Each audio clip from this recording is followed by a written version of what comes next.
the house floor got locked down. You could see people were starting to get tense. They're using some situational awareness. You could tell the Capitol Police were starting to get a little tense. That you could see their heads were on a swivel. And then all of a sudden you heard a commotion going on from the rotunda and from Statuary Hall. And then they immediately told us to put our gas masks on, our escape hoods as well. You basically, and so those are up under the seats. They said, hey, be prepared to get laid down underneath the chairs that are within Congress, the floor of Congress, which they're all bulletproof, so that made sense. And then after that, the mood all changed. Capitol Police came in very quickly. They rushed us all out an emergency exit route that we have. We all then got into safe positions. A lot of people went to the different barricades areas. Me and a few other congressmen, we decided to barricade ourselves in a place that I can't disclose right now, but fortunately, we all believe in the Second Amendment, so we're all armed here. It's very safe in this area. Nobody knows where we're at, so that's all very good. I'm currently in my office in the Rayburn building under lockdown as the protesters are storming outside as I speak. They've taken over the Capitol. They're resorting to violence. We've heard gunshots. The Capitol Police have been personally attacked. This is the day by the Constitution that we are to certify the Electoral College. This violence cannot stand. It has to stop. And we need to do our jobs here in the Congress and not incite this violence outside. Hi, everyone. I've gotten a number of text messages from so many of you, and I just wanted you to know that I am safe. I'm here in my office with one staff member, and we'll stay put until they tell us it's safe to go out. Also wanted you to know I am here today to affirm the will of the people and to fulfill my constitutional duty, as are all of my colleagues. I also want to thank the Capitol Police for their bravery, for their commitment to the people of this country, and to let you all know that I will absolutely follow their direction. Thank you all for checking in on me. I'm so honored to serve you, and we'll be in touch soon. My fellow Americans, what we all saw today at the U.S. Capitol is not the America that stands as a beacon of freedom and hope for the world. The storming of the Capitol was a coup attempt with the purpose of overturning the election of a duly elected president. The current president incited this coup, encouraged it, and did little to protect the Capitol and the Constitution. I stand to reject this chaos and to condemn the president for allowing it to happen. In the past 2 months, the president has encouraged conspiracy theories, threatened elected officials, and bullied the entire Republican Party to overthrow the will of the people. This authoritarian bullying is what the founders feared, and it's not what the GOP stands for. He is no longer the leader of our party, and our party must reject these treasonous acts if we are to ever win back the trust of a majority of this country. I call on Leader McCarthy, Leader McConnell, governors, senators, and all other Republican leaders to forcefully denounce his actions and their consequences.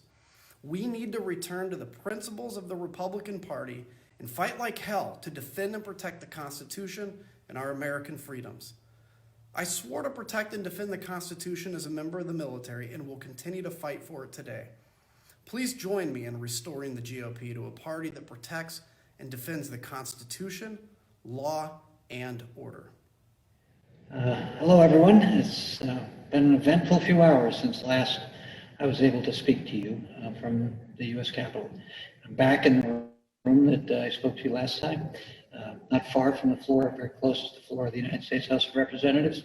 Over my shoulder out this window is a view of the National Mall down to the Washington Monument and Lincoln Memorial beyond that. Earlier today, as I waited here, trying to keep myself separate from other members in the floor because of my underlying medical conditions. With my chief of staff, our chief of staff, and ledge director, I was able to watch people come up. I was able to watch portions of the president, his comments to that group, and then they came up here, and I could see from out here. First, they just breached the barricades that were down at the curb in front of the lawn. Then they came up and forced their way past and past more barricades, and then came up the steps and were trying to get over the fence on this side, and there was a pretty good contingent of Capitol policemen that were able to keep them from this entryway, but that was just beneath me here.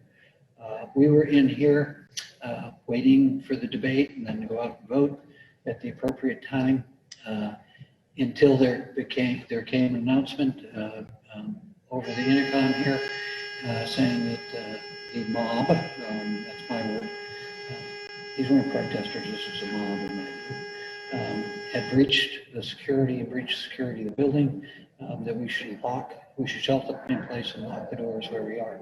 And we got word from staff through our texting us to say, lock the door and stay where you are. So we did. And I wasn't too concerned until I could hear angry voices, some scuffling, and then heard some people running by trying the doors, which were locked. And then I realized quite incredibly that this mob had gotten to this sanctus sanctorum of self-governance of American democracy. And in my view, they were hell-bent on destroying it. So we stayed, we were quiet. Capitol Police had a tough job today, and we'll have time to review and see what went wrong and what went right. I saw a lot of law enforcement people being fully engaged in protecting my life. They got me from this room and my staff, and they took us to a secure place. And we stayed there for several hours and tried to follow the news as best we can. And now we're back. The building is clear. National Guard is on the way. Multiple police agencies are here. So it was not a good day for American democracy. Imagine what other countries see when they look at this Capitol.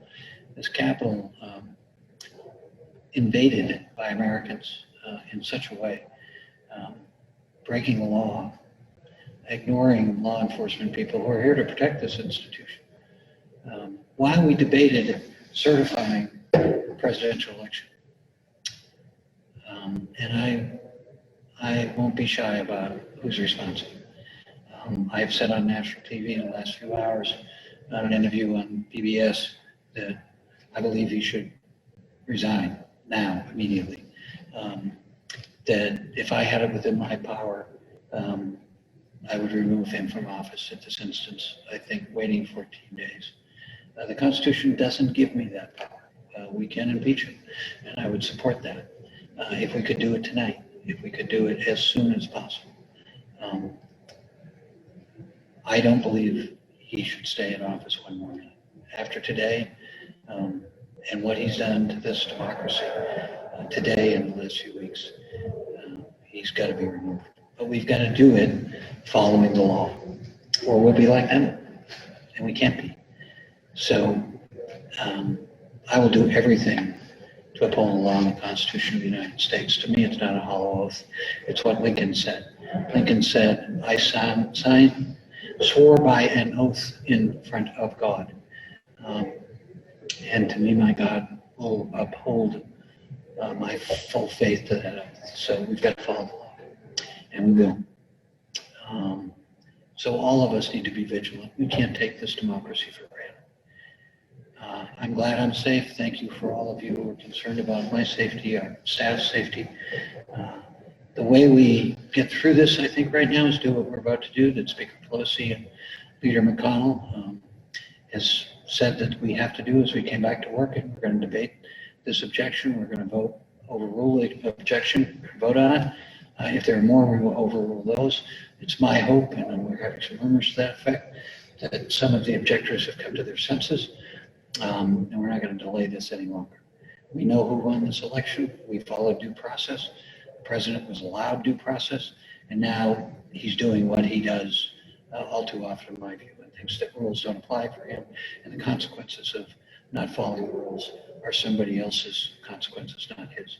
So it's time for us to do our job. It's time to certify the election. It's time for him to leave office, in my view. And it's time for all of us to start to come together, to accept the fact that we can disagree and we can fight within the confines of the rule of law and the Constitution, but we don't do what happened here today. We don't ignore the law. We don't create our own rules. So thank you so much for giving me the honor. I can tell you that I am more determined than ever. With every breath I have, with every moment that I continue to get to serve in this office and I get to exist, that I will do everything to make sure that this democracy that was handed down to you and I will be preserved and will be handed down to our children and the generations to come. And we won't be governed or intimidated by the rule of the mob. Thank you. Jamie Herrera Butler here. I wanted to let you know that today, today was definitely not what any of us expected when we came to the House floor to debate the Electoral College, to debate this issue of whether or not to seat electors. The Capitol security barriers were breached by some protesters. They made it into the Capitol. They came to the House floor, tried to break in. We were barricaded in. They were pounding on the doors. The Capitol Police asked us to get our gas masks, come into our seats. This is mine. And they barricaded the doors with historic furniture. I never thought I'd see this day when I really felt like we were under siege. That's exactly what happened in the Capitol today. And I think every American should be not outraged and angry or even fearful, but heartbroken. That's how I felt. Heartbroken that this country that people have fought and died for, that this Constitution that meant so much to people, they gave everything for it. The stories are endless of the heroes in our past who moved heaven and earth to give us this constitutional republic. And this generation of Americans has to make the decision to reject the anger and the fear that is driving us at each other. That goes to everybody, every elected official, every individual. I take it to myself, I take it to heart. Here's the reality. My guy didn't win in November. He lost the election. And I hated that. But in 4 years, there'll be another election. If we reject this despicable violence, if we shut down this idea that might makes right and they hurt us so we can hurt them. I do even call on people of faith who teach to love your enemy and to love your neighbor, even if he or she wrongs you, to put that into practice. This is our opportunity. And I think as an elected representative, I'm going to continue to put that into practice. It's allowed me to build relationships and work with people from all walks of life. And I urge us to reject this violence. I urge us to move forward. I urge us to work with one another to protect this amazing, exceptional country. I want to pass it on to my kids and my grandkids. I'm going to go back out tonight when they give us the all clear. Right now, I believe that it's the FBI SWAT team that's protecting us. But I fully intend to go back out to the House floor and continue to debate and continue to make my case and to continue to fight for this free and fair exchange of ideas that sets us apart from every country on the face of the earth. I'll give more updates as I have them. Thanks and God bless.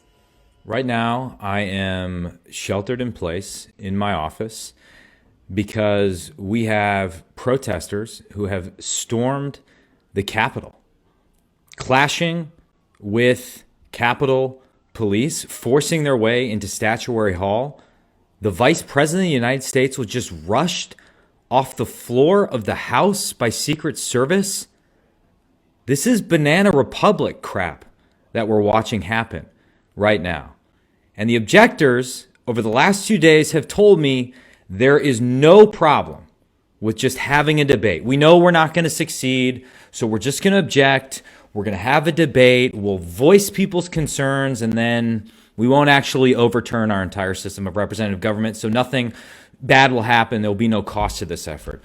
This is the cost of this effort. This is the cost of countenancing an effort by Congress to overturn the election and telling thousands of people that there is a legitimate shot of overturning the election today, even though you know that is not true. We have got to stop this.